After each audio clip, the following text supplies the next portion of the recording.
अच्छा, असाइनमेंट होता है मतलब क्या ना, अपने जो एक वेरिएबल को जो वैल्यू देनी है वो कैसे देनी है। ठीक है। अब एक तो है सीधी सीधी एक्स इज इक्वल टू आगे आगे कोई आप वैल्यू रख दो। अ, किधर है वेब।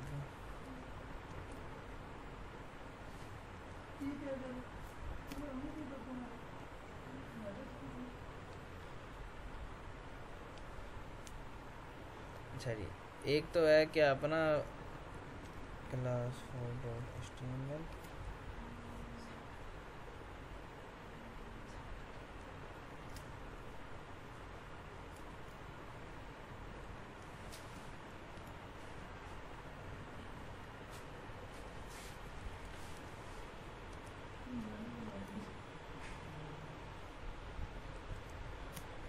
आवाज़ आ रही है? बोल के बताएं, साथ साथ बात वगैरह करते रहा कर, पता लग जाए कि आवाज तो आ रही है, स्क्रीन नहीं आ रही।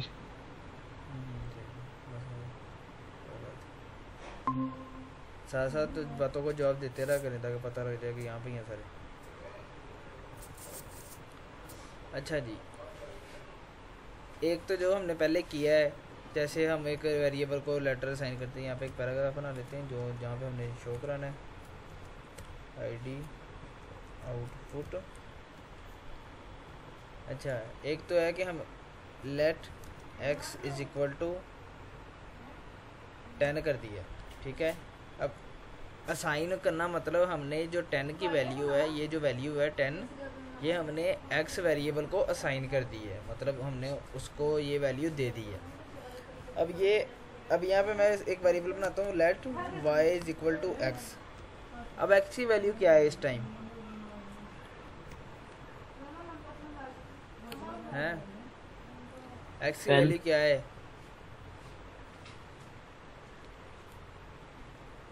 बोलो।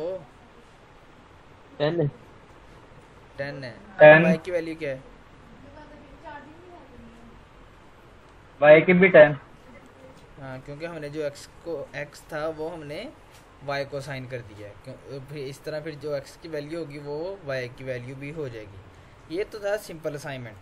ठीक है, यहाँ पे मैं कमेंट दे देता हूँ, सिंपल असाइनमेंट मतलब सिंपल असाइनमेंट ये हो गया। अब हम ऐसे करते हैं कि ना एक्स की 10 है और वाई की दे देते हैं 5। ये तो सिंपल असाइनमेंट जिसमें एक इक्वल का साइन लगा है, इसका मतलब जो लेफ़्ट साइड पे वो वेरिएबल है, जो राइट साइड पे वो वैल्यू है। ठीक है, लेफ़्ट साइड वाला वेरिएबल, राइट साइड वाला जो है वो वैल्यू है। ठीक है, जो हमने साइन करनी है। अब हम एक वेरिएबल बनाते हैं लेट, और नहीं वेरिएबल बनाना नहीं है, अब हमने क्या करना है y plus is equal to x. अब इसका क्या मतलब है? इसका मतलब है कि जो y की वैल्यू है वो x में प्लस होके y को साइन हो जाएगी, या आप इसको ऐसे भी लिख सकते हैं y is equal to y plus x. दोनों जो हैं वो सेम चीज़ है। ठीक है, समझ आइए इससे। y plus is equal to x का क्या मतलब है कि जो y की वैल्यू है वो x में प्लस होगी पहले और फिर वो y को असाइन हो जाएगी। अब लेटेस्ट जो है y की वैल्यू, इसको अगर हम कमेंट कर दें, ये जो है अब इसमें जो y की वैल्यू क्या बनती है बताएं ज़रा। 5 y की वैल्यू 5 कैसे 15 हुई? ये क्या है? ये यहाँ पे क्या वैल्यू आएगी इस y की जो हमने 5 सेलेक्ट किया है, और इस x की 10 जो 10 10 प्लस 5 कितनी होगी? 15 हैगी, 15 हैगी। इस वाले y की जो वैल्यू क्या है वो 15 है, जो लेटेस्ट वैल्यू अपडेट हुई है वो 15 है। अभी हम करके देख लेते हैं।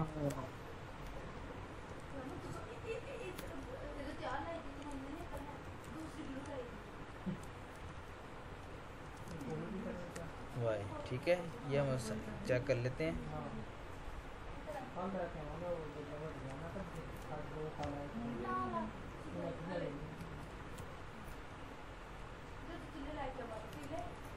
ठीक है, 15 यहाँ पे लिखा हुआ आ रहा है। ठीक है, तो सेम काम इस वाले का है, इसको मैं कर देता हूँ। ये इसका मतलब है जो इधर वाली जो हम जिसको असाइन कर रहे हैं ना, और जो इस तरफ है उसमें वो प्लस होके और इसको असाइन हो जाना है। ठीक है, असाइन हमेशा लेफ्ट वाले को ही होना है। मतलब जो है वेरिएबल जो इस टाइम है जिसमें वैल्यू सेव हो रही है वो जो हमेशा वो लेफ्ट पे ही रहेगा। ठीक है, जो लेफ्ट पे भी चीज़ होगी उसमें असाइन होगी। ठीक हो गया, समझ आ गई है इसकी। इसका क्या मतलब है, y plus is equal to x का क्या मतलब है, y प्लस एक्स पहले होगा, मतलब 10 जमा 5 और वो जो वैल्यू है वो y को असाइन हो जाएगी। अब यहाँ पे आपने बताना है इसको नहीं तो जो हाँ जी जमा लगाया था तो जमा से बुरा ये होगा कि जो 5 की ऊपर हमने लेट की है वो वाली वैल्यू। हाँ, जो लेटेस्ट 5 की एक्स की वैल्यू है, 5 की नहीं एक्स की, लेटेस्ट जो एक्स की वैल्यू है वो यहाँ पे, और लेटेस्ट जो वाई की वैल्यू थी, ठीक है, वो वाली जब प्लस होगी तो इस वाले वाई में दोबारा मतलब वाई की वैल्यू अपडेट होगी। और अब वाई की वैल्यू क्या हो जाएगी, इस वाली स्टेटमेंट के बाद क्या हो जाएगी,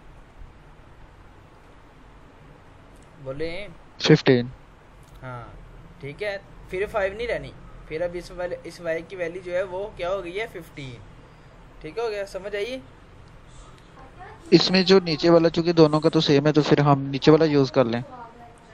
उसमें ये है ना, क्या ये थोड़ा वो होता है, क्या कहते हैं उसको, ये वाला ना ये स्मार्ट सा होता है, ये भी आप यूज़ कर सकते हैं, कोई मसला नहीं है, लेकिन ये वाला स्मार्ट सा होता है। ये इस तरह होता है ना कि आपने 10-15 जगह पे इस तरह की ये यूज़ किया है, अब आपने कहीं चेंजिंग करनी है तो आप हर दफ़ा ये वाला होगा तो आप दो दफ़ा वेरिएबल चेंज करोगे, अगर ये वाला हुआ तो आपको सिर्फ एक दफ़ा वेरिएबल चेंज करना पड़ेगा, ये इसलिए होता है।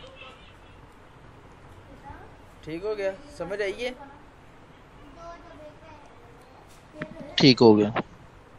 ठीक है, अब आपने बताना है, इसको मैं कमेंट कर देता हूँ। अब आपने बताना है कि इसका क्या होगा, x, अब इसका क्या मतलब है पहले आप मुझे वैसे बताएं, इस वाली स्टेटमेंट का s minus is equal to y. इसमें जो y की वैल्यू है और माइनस का 10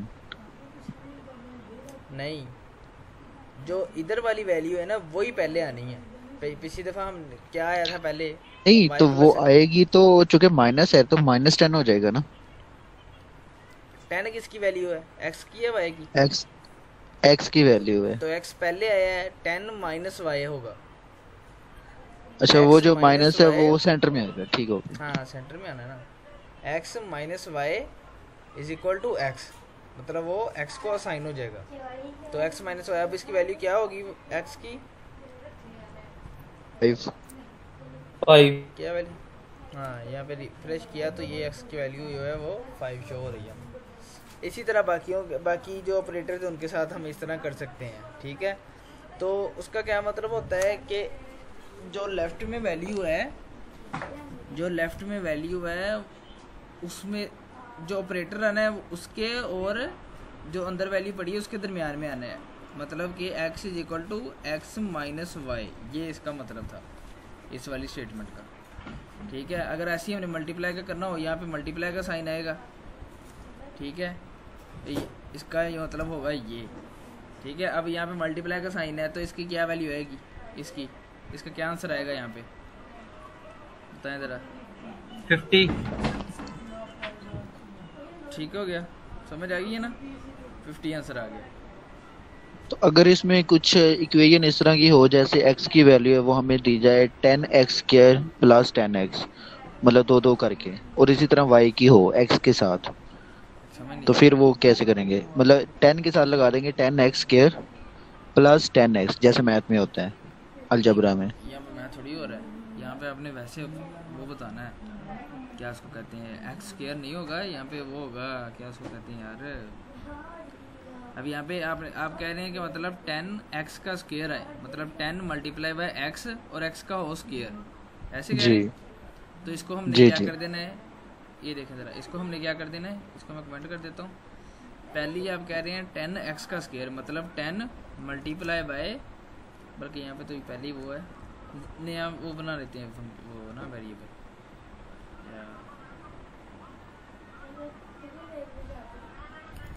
यहाँ पे बनाते हैं let g is equal to, अब आप क्या करें 10 मल्टीप्लाई बाय एक्स का स्क्वायर मतलब एक्स 2 दफ़ा ये और 2, ऐसे ही था ना मैंने बताया, एक्स का जी स्क्वायर ऐसे जी बनता है। इसको आप ब्रैकेट में भी रख दो ताकि ना वो अलग हो, पहले ये वाला हो, बाद में फिर जो इसका आंसर है वो 10 के साथ मल्टीप्लाई हो जाए। तो ये इस तरह आना है। एक्स का स्क्वायर का क्या मतलब है, एक्स इसका मतलब जैसे 2 दफ़ा मैथ में मल्टीप्लाई, लिखते हैं वैसे नहीं लिखा जाएगा। वैसे कैसे लिखा जाएगा यहाँ पे, वो मैथ है, वो हमने हाथ से लिखना होता है, जैसे मर्जी लिख सकते हैं हम। तो यहाँ पे जो है वो मल्टीप्लाई स्क्वायर अगर देना है या कोई और पावर देनी है तो उस पावर के लिए ये साइन यूज़ होना है, ये मैथ नहीं है, ठीक है। वैसे तो पावर का अगर यहाँ पे 3 पावर देनी होगी तो फिर 3 दफा आ जाएगा स्टैरिक। नहीं स्टेरिक नहीं 3 दफ़ा, यहाँ पे फिर 3, यहाँ पे 3 आना है 2, अच्छा अच्छा ठीक। ये पावर है ये। इस टाइम एक्स की पावर 6 है, अब इसका क्या आंसर आना चाहिए, नहीं एक्स की पावर कर लेते हैं 10 है तो 2 कर लीजिए, तो इसका क्या आंसर आएगा 100 1000 नहीं, टोटल जेड की वैल्यू 1000 आएगी। ठीक है। पहले एक्स का वैल्यू क्या है 10 है, 10 मल्टीप्लाई बाय 10 क्या हो जाएगा, इसका आंसर क्या आया 100, और फिर दोबारा 10 है यहाँ पे तो क्या आएगा 100 मल्टीप्लाई बाय 10,000, ठीक हो गया। ये देखो ऊपर वाली एक्स की Z वैल्यू ना लें। क्या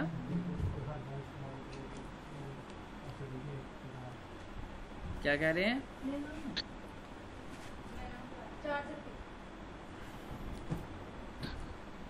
इसमें मैं कह रहा हूँ जो एक्स की हमने वैल्यू ली है ना ऊपर वाली लेट करके 10 वाली, वो अगर ना लें, सिंपल ऐसे ही हो।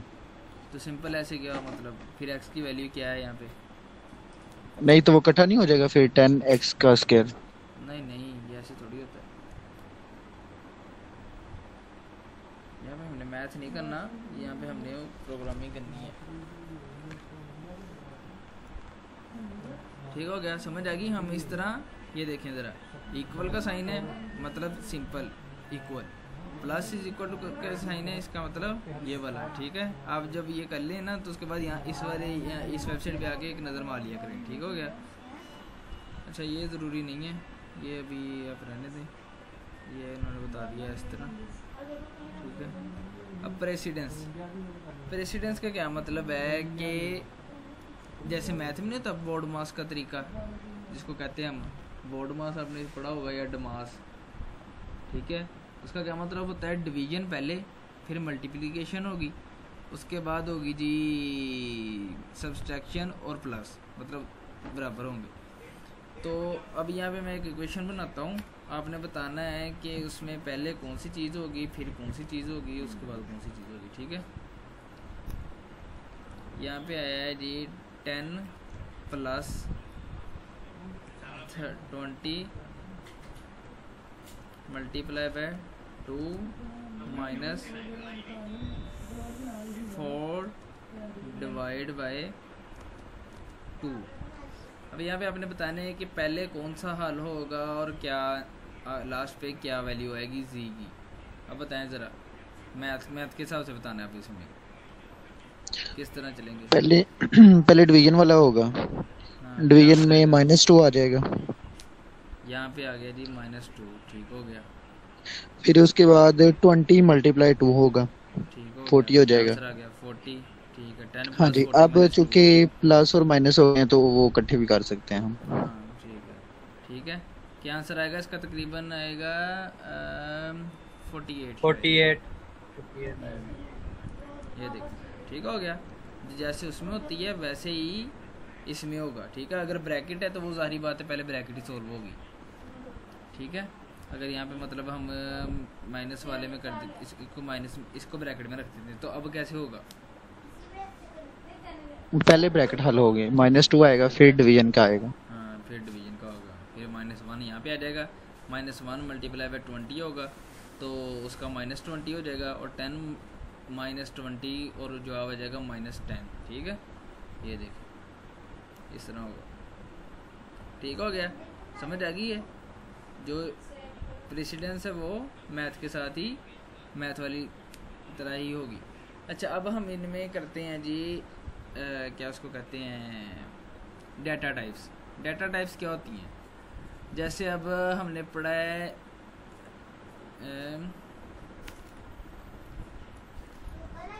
अच्छा जी, ए इज इक्वल टू 23। इसकी डाटा टाइप क्या है? डाटा टाइप क्या होता है? मतलब कि ये नंबर है, इंटीजर मतलब इंटीजर है, स्ट्रिंग है। स्ट्रिंग क्या होता है? कुछ लिखा हुआ कोई चीज़ होती है जो इन्वर्टेड कोमास के दरमियान में लिखी होती है। स्ट्रिंग है, डिजिट इंटीजर है, या ऑब्जेक्ट है। ऑब्जेक्ट आपको बताऊंगा ये आगे जाके आएगा। उसके अलावा फ्लोट, फ्लोट मतलब जो पॉइंट्स वाली रकम होती है ना, पॉइंट वाली 23.02 इस तरह, वो है। ठीक है, ये होती हैं डाटा टाइप्स। तो इस टाइम जो है इस वाले ए की डाटा टाइप क्या है बताएं? जो ए वेरिएबल बनाया हमने, 23 डाटा टाइप क्या है? Number, data type number, number number नहीं, इसको हम इंटीजर कहते हैं। ठीक है, ठीक है, प्रोग्रामिंग में हम ना इसको करते हैं इंटीजर। ठीक है, अब let b is equal to अनस। अब बी की डाटा टाइप क्या है? स्ट्रिंग, स्ट्रिंग, स्ट्रिंग है। ठीक है, क्योंकि ये इन्वर्टेड कॉमास का। अच्छा, यहाँ पे जावास्क्रिप्ट में ना हम डबल भी यूज़ कर सकते हैं या सिंगल भी यूज़ कर सकते हैं, कोई मसला नहीं है। ठीक है, कोई एरर नहीं आएगा। और ब्रैकेट में जब हम ये यूज करते हैं तो उससे क्या फर्क पड़ता है अगर खाली ब्रैकेट में लिख दे तो? क्या ये ब्रैकेट में लिख दें इस तरह? नहीं, वो जो जैसे ऊपर लिखा हुआ है गेट एलिमेंट बाय आईडी, उसमें ब्रैकेट भी हुई है और ये कॉमा तो भी यूज फंक्शन है। है, ये फंक्शन का नाम है, जावास्क्रिप्ट का डिफ़ॉल्ट फंक्शन है, इसलिए यहाँ पे ब्रैकेट आई है।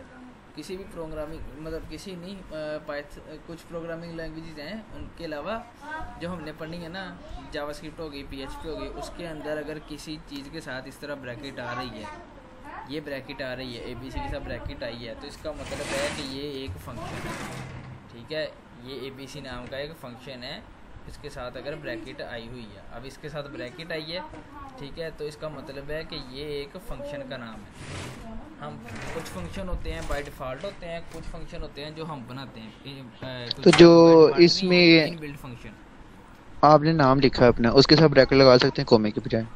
नहीं, एरर आ जाएगा। एक तो ये कॉमे के बजाय ब्रैकेट लगाओगे, वो उसको लगेगा कि जो अनस है वो वेरिएबल का नाम है। देखा नहीं, ये ब्लू हो गया। ठीक है, लेकिन उसको वेरिएबल को मिलेगा नहीं, भी हम करके देख लेते हैं। अच्छा, दूसरा ये भी है, आपने नीचे बी लिखा है ना, बी आपने नीचे डिक्लेयर किया है और आप ऊपर यहाँ पे शो नहीं करवा सकते, क्योंकि इस जो प्रोग्रामिंग लैंग्वेज ने क्या करना है, पहले उसने ये स्टेटमेंट पढ़नी है, फिर ये, फिर ये, फिर ये, फिर ये और फिर ये। अब उसके बाद आपने यहाँ पे अगर बी शो करवा दिया है, ठीक है, अभी बी तो अभी आपने इसके ऊपर तो आपने किया ही नहीं, उसको पता ही नहीं किया कि आगे बी आना है कि नहीं आना, तो वो एरर देगा। अभी यहाँ पे देखें, मैं रिफ्रेश किया तो कुछ भी नहीं आ रहा। अब हम जाके देखते हैं कि क्या एरर आ रहा है कंसोल में जाके। वो देखते हैं, कह रहा है can not access b before initialization, कि मतलब अभी बी तो इनिशियलाइज ही नहीं हुआ, मतलब इसका वेरिएबल तो बना ही नहीं है अभी। ठीक है, तो इसके लिए हमें इसका कोई उसको नीचे रखना है। ठीक है, उसके इसका कोई बाद प्लगइन वगैरह नहीं है कि जो हमें बता सके कि हमारी वेबसाइट में किस लाइन पे जाके ये एरर दे रहा है? तो एरर वो बता तो रहा है, ये देखें। नहीं, उसने इंस्पेक्ट क्या के बताया? बगैर आए, इंस्पेक्ट के बगैर अगर आ जाए। बगैर नहीं आता वो, जब आपका कोड रन होगा तभी कोई पता लगेगा कि एरर कहाँ पे है, पहले कैसे बता देगा आपको?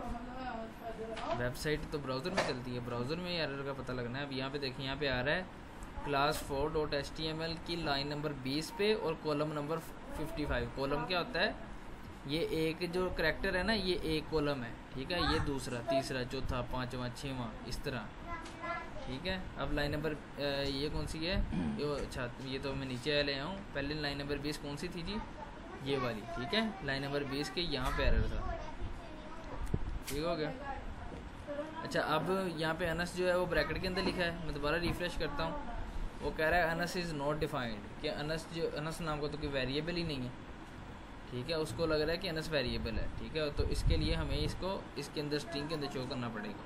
तो अब शो हो गया वो ब्रैकेट। अगर स्ट्रिंग ब्रैकेट वैसे लगी है ना किसी नाम के बगैर वैसे, और अंदर स्ट्रिंग है, तब तो शो हो जाएगी, लेकिन अकेला ब्रैकेट में नहीं शो होगा।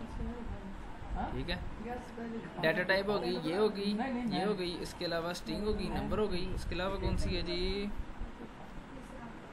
ये जो हमने उस दिन किया था, ये बता रहे हैं कनकैटिनेट, मतलब दो स्ट्रिंग या दो वेरिएबल्स को कैसे मिलाते हैं। ठीक है, ये वो बता रहे हैं। अच्छा जी, अच्छा डाटा टाइप्स जो है वो डायनेमिक होती है। डायनेमिक का क्या मतलब है कि ये चेंज, क्योंकि वेरिएबल है, वेरिएबल का मतलब भी क्या है कि जो चेंज होने वाली चीज़ है। अभी यहाँ पे एक ही डाटा टाइप क्या है यहाँ पे लेटेस्ट बताएं। इंटीजर है ना। अब यहाँ पे मैं a इज इक्वल टू 23 कर देता हूँ, तो अब एक ही डाटा टाइप क्या है? स्ट्रिंग। अब स्ट्रिंग हो गया, क्योंकि इसको हमने इन्वर्टेड कॉमर्स के अंदर रख दिया है। और एक ही डाटा टाइप ये नहीं है। ये देखें इधर, यहाँ पे मैं लेके आऊँ ना, वो मुझे बता रहा है ये नंबर है, ठीक है। और यहाँ पे मैं लेके जाऊँगा तो ये नीचे बताऊँ, नहीं ये डाटा टाइप नहीं है, कुछ और ही बता रहा है।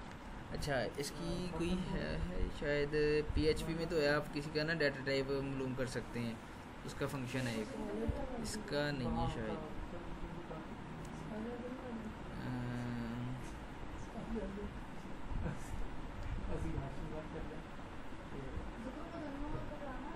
अच्छा ये है, ये बता रहा है डेसिमल्स वाली डाटा टाइप, ठीक है। उसको डबल कहते हैं या फ्लोट कहते हैं, इनका थोड़ा सा डिफरेंस है, लेकिन वो बता दूँ। अच्छा एक डाटा टाइप है बूलियंस। बूलियंस का होता है, उसका मतलब होता है या ट्रू है या फॉल्स है। बूलियंस के अंदर दो ही ऑप्शन है, ठीक है। ये कहाँ पे यूज़ होते हैं कि मतलब आपने है ना यूज़र्स चेक करने हैं, मतलब एक ग्रुप है उसके अंदर ना जो यूज़र्स हैं, फेसबुक का ग्रुप है, उसके अंदर कुछ मेंबर्स ऐड हैं, ठीक है, मेंबर्स होते हैं। अब उन्होंने देखना है कि ये जो बंदा है अनस, ये फेसबुक इस वाले ग्रुप का एडमिन है कि नहीं। तो उसके दो जवाब हो सकते हैं, या हाँ या ना, ठीक है ना।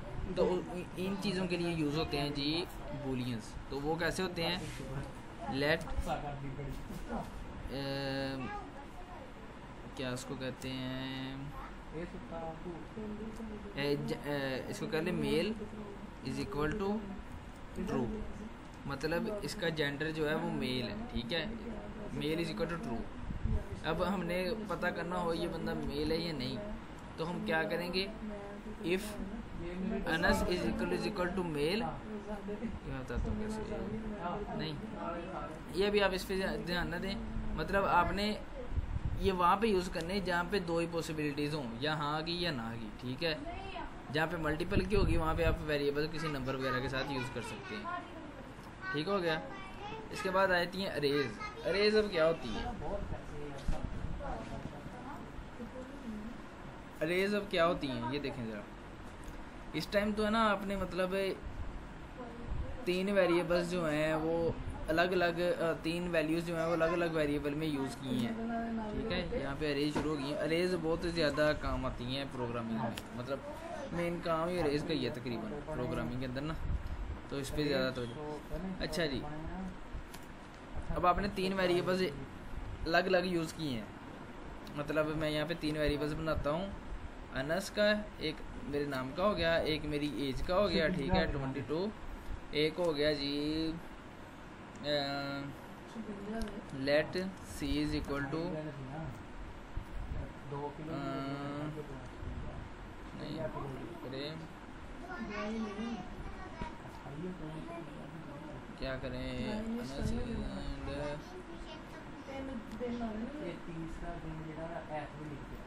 चले यही ठीक है। दो वेरिएबल्स हैं, ठीक है। नहीं यार 3 बनाने हैं। Let C is equal to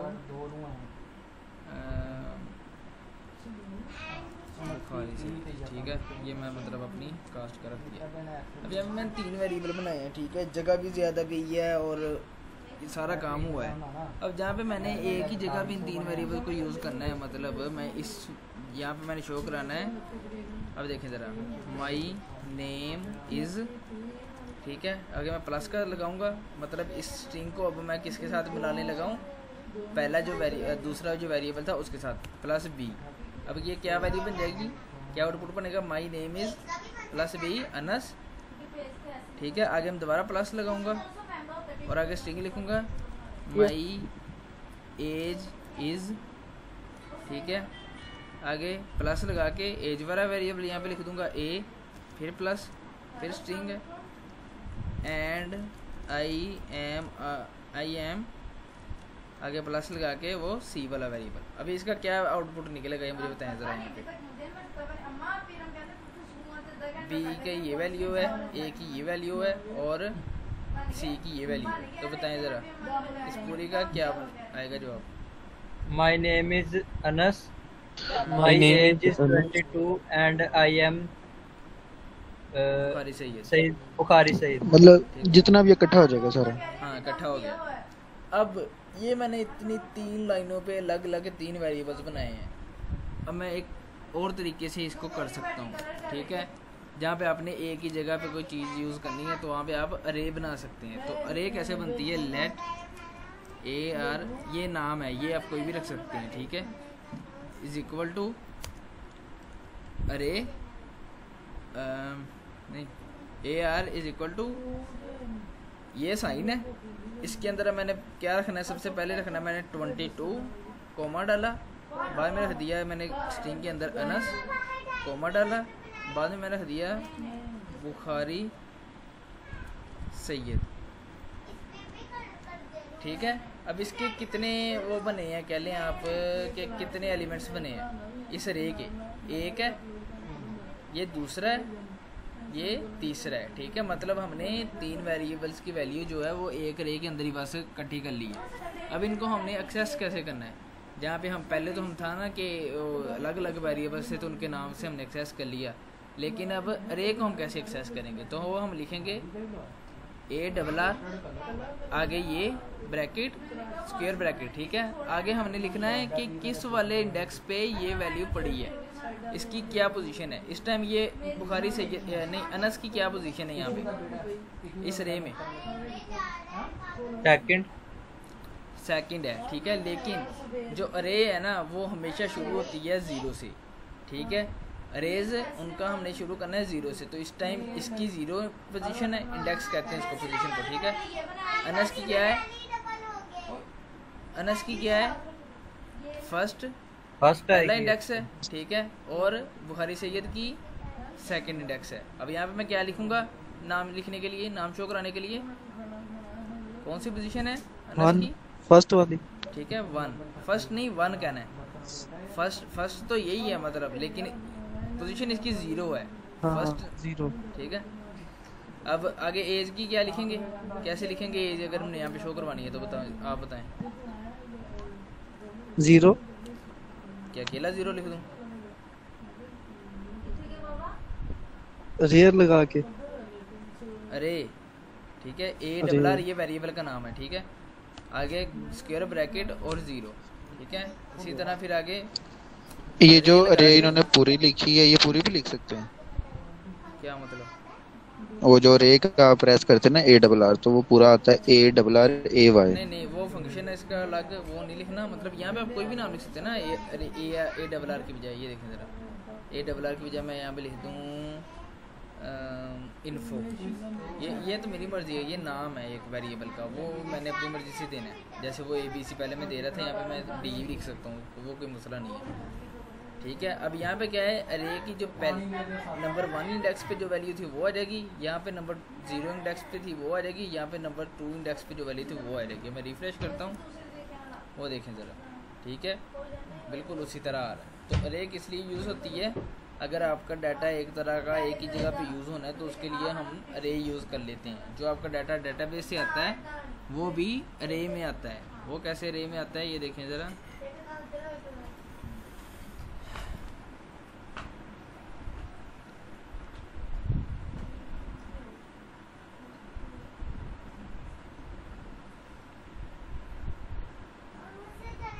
ये देखें, ये डाटाबेस है, ये एक टेबल होता है, ठीक है। इस टेबल के अंदर इस टाइम जो है वो कितनी वैल्यूज़ हैं, कितनी मतलब कितने वो हैं, उसको कहते हैं यार, कितने कॉलम्स हैं। कॉलम्स मतलब एक डाटाबेस है ना, आप अपना वो बनाते हो अकाउंट फेसबुक पे, उसमें आपको क्या क्या पूछते हैं, आपका नाम, ईमेल, फ़ोन नंबर और डेट ऑफ बर्थ, वो सारी डाटाबेस में सेव होती है, नेम, ईमेल, फ़ोन नंबर ये वो मतलब सारा ना वो फिर इस तरह आपका एक रिकॉर्ड बन जाता है। मतलब ये पहला रिकॉर्ड समझ ले मेरा होगा, एक आईडी बन जाएगी मेरी, ठीक है, नाम आ जाएगा सब कुछ इस तरह। ये पूरी मेरी लाइन है, ठीक है, मेरा डाटा इसके अंदर है। दूसरी फार्म की बन जाएगी, तीसरी मेहताब की बन जाएगी, चौथी मखदूम की बन जाएगी, ठीक है। इस तरह सबकी अलग अलग एक लाइन बन जाएगी। अब जब वो डाटा एक्सेस करते हैं तो क्या होता है, ये पूरी जो एक रो है ना वो पूरी एक अरे के अंदर आ जाती है, ठीक है।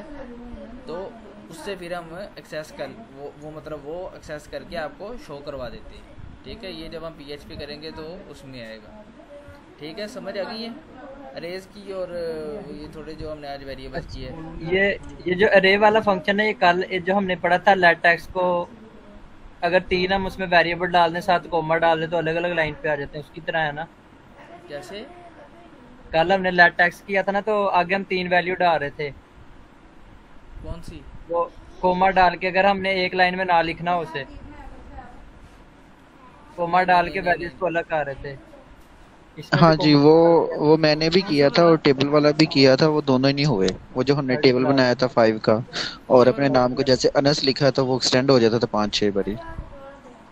वो तो फॉर लूप थी ना, वो मैंने आपको कहा था उसका नहीं करना, वो मैंने बस समझाया था आपको। हाँ तो वो मैंने कल किए थे बट वो आपकी तरह बने ही नहीं। तो आप वो वेबसाइट से हेल्प लेनी थी ना, आपने कोई मिस्टेक की होगी, आपने कंसोल में जाके देखना था क्या मिस्टेक आ रही।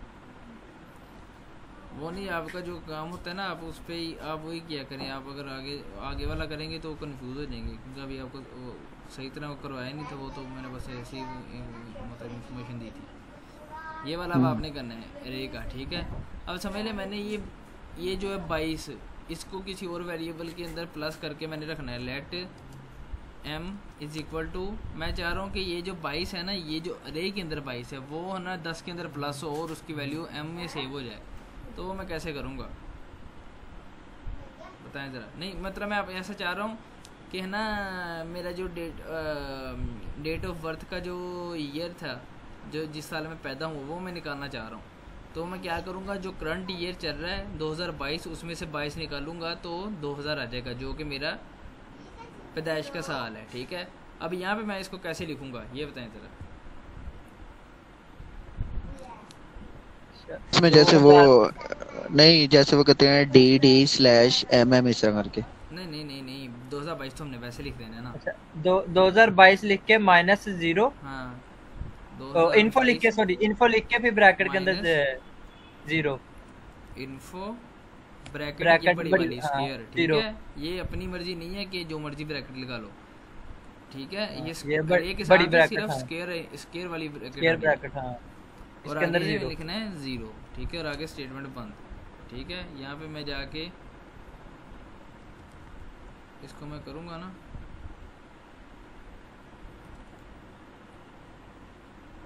m ऊपर वाला जो है वो मैं कमेंट कर देता हूँ, तो क्या आएगा 2000, ठीक है। तो इस तरह हम इसको अब एज अ वेरिएबल एक्सेस कर रहे हैं, क्योंकि ये वेरिएबल ही बन गया ना। जब हम इसको इंडेक्स की वैल्यू लगा दी तो एक वैल्यू आ रही है, तो वो वेरिएबल है, ठीक है। आगे हम अरे का बाकी करेंगे। तो आज के लिए इतना ही है। कल से हम करेंगे वो कि अरे को कैसे एक्सेस करते हैं लूप के साथ। मतलब अरे ऐसे भी होती है ना कि उसमें 100 रिकॉर्ड पड़े हों अरे के अंदर, तो हम उन 100 के 100 को कैसे एक्सेस करेंगे लूप के साथ, ताकि हमें हर दफ़ा ये ना लिखना पड़े। हर दफ़ा क्या उसको कहते हैं, किधर गया ये info1 info2, अगर 100 रिकॉर्ड पड़े तो हम इस तरह थोड़ी लिखेंगे info1 info2 info3 info4 info5 info6 इतना 100 तक। ये तो बड़ा लंबा काम है। प्रोग्रामिंग है किस लिए कि भाई जो आपके कम्प्लेक्स काम है, लंबे काम है, उनको छोटा करने के लिए, ठीक है। अब वो टेबल मैंने आपको कल बना के दिखाया था, वो क्या 3 लाइनों का कोड था, एक दफ़ा रिफ्रेश किया 10 लाइन का टेबल बन गया। इस तरह आप कह लो कि आप 1000 तक टेबल ले जाओ, जैसे ये मतलब कल वाला मैं अगर करके दिखाऊँ आपको, आप ये टेबल बेशक 1000 तक ले जाओ। क्या बस आपने लिमिट चेंज करनी है ना। कल आप क्या लिमिट लगा रहे थे, कल आप लिमिट लगा रहे थे 11 की, आप यहाँ पे लगा दो 101 की, तो कितनी लाइनें बनेंगी अब इस टेबल की? तो 1 कितनी लाइनें बन जाएंगी? लिमिट ये है कि 101 से कम हो और स्टार्ट 1 से होना है, 100 बन जाएगी। ठीक है। क्या है 3 लाइनों का कोड है, 100 लाइनें उसने कोड ये प्रॉपर्टी टेबल की बना दी हैं, कोई मिस्टेक भी नहीं है। किसी जगह पे देख लें कि कोई मतलब कि उसको गलती लग गई हो कि 5 का ना इसके साथ मल्टीप्लाई ये नहीं था, कोई और था, एक आधे नंबर की मिस्टेक भी नहीं। ठीक है, प्रोग्रामिंग इसी को कहते हैं कि आपने जो अपने कम्प्लेक्स काम है उनके लिए आपने बस प्रोग्राम बनाने हैं ताकि आपकी जो प्रॉब्लम है वो सोल्व हो जाए। ठीक है, अब आप इसको जितना मर्जी करी जाओ, लेकिन अगर ये ज़्यादा अगर कर लिए तो आपका बेशक लैपटॉप हैंग हो जाए। अगर मैं ये किया अब तो ये मेरा रिफ़्रेश ही होता रहेगा। ठीक है, ये देखो वो रिफ़्रेश हो ही जा रहा है ऊपर। तो इसलिए इसका भी एहतियात करनी है कि आपने इतना बड़ा नहीं कर देनी रकम कि आपका ना लैपटॉप भी फ़र्क हो जाए। 1000 तक तो ठीक है फिर भी। अच्छा, जो कल वाली फाइल थी वो ज़रा चेक कीजिएगा जो वर्क किया। जो आपने किया? हाँ जी। मेरा ना लैपटॉप हैंग हो जाए।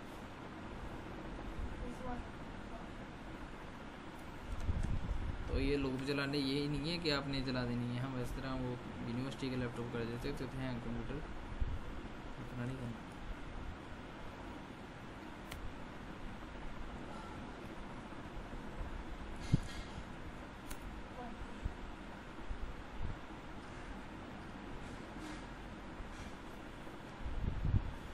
ये हर दफ़ा नहीं ज़रूरी, ये अलर्ट है उसका ख़त्म कर देना। क्या किया था? नहीं, ये नहीं थी, वो ऑपरेटर वाली थी, ये आपने मेथड वाला ओपन किया।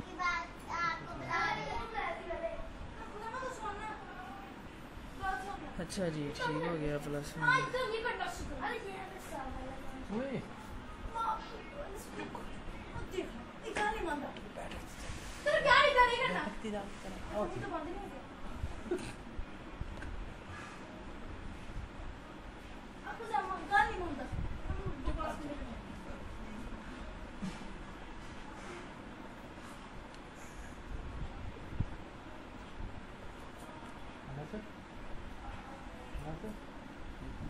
बस खत्म हो गया।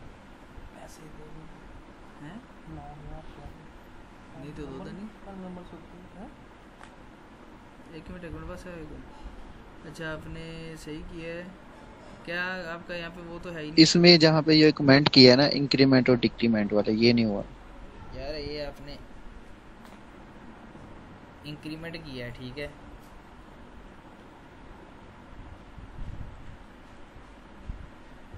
एक तो ये है कि राइट इन तो कोई फंक्शन है ही नहीं, वो राइट एल था। ठीक है, आई एन नहीं था, राइट एल एन था, राइट लाइन मतलब। ठीक है, ठीक तो हो गया। पहली तो ये मिस्टेक हो गई है, इस वजह से नहीं चला। दूसरी ये कि जब डिक्रीमेंट का करना है ना आपने, तब आपने 10 से शुरू करना है और 1 तक या 0 तक आना है। ठीक है, ठीक हो 10 गया। से शुरू करके 1 0 तक आना है। अब 0 से शुरू किया है तो वो तो चलनी नहीं है लूप के, वो पहले ही मतलब माइनस माइनस होगा तो वो तो 1 हो जाएगा, -1 हो जाएगा। 0 या फिर -10 लिख सकते हैं। हाँ, -10 लिख सकते हैं। ठीक हो गया। तो ये आपने किया आज। तो बाकी मैं ये अपलोड कर दूंगा। ठीक है, तो फिर आप प्रैक्टिस वगैरह करके तो चेक करो।